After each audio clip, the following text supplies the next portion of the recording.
When we're looking at shows like Star Trek, does sci-fi kind of, even though the fantasticalness of it, are there themes within it, do you think, that we all connect to as human beings, and that's what make them engrossing stories for us?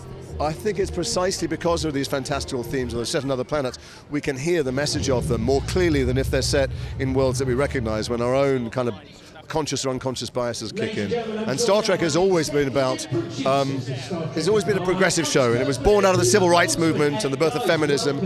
And you know, our show Discovery had the same-sex couple. It dealt with assimilation. It dealt with racism. It dealt with the kind of Trumpian Darwinism. And it's always been dealing with the cutting-edge issue, the most hot-button issues of the day. And I'm sure that Picard will be the same. Do you think programs like that as well help us cause conversation and to talk about it and open up these themes for debate, really? I think that's the point of storytelling. The point of all storytelling is to reflect our world back at ourselves in ways that help us when we have challenging decisions to make or in stressful times. Even though they're characters going through extraordinary things, and we may never be in situations as melodramatic, it always applies to us. That's the only value in storytelling. And you touched upon Discovery. Will we get a chance to see you back at all? Well, there's a question.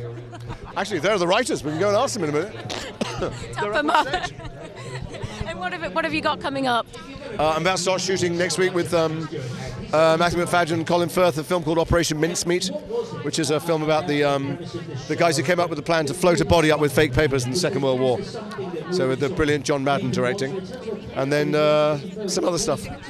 And just finally, can I ask you about long-form storytelling with TV as opposed to film?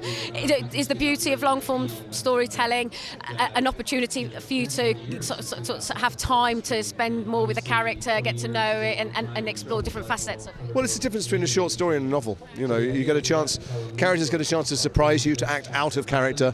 You get a chance for slow arcs, things that you can plant seeds that pay off hours or weeks later.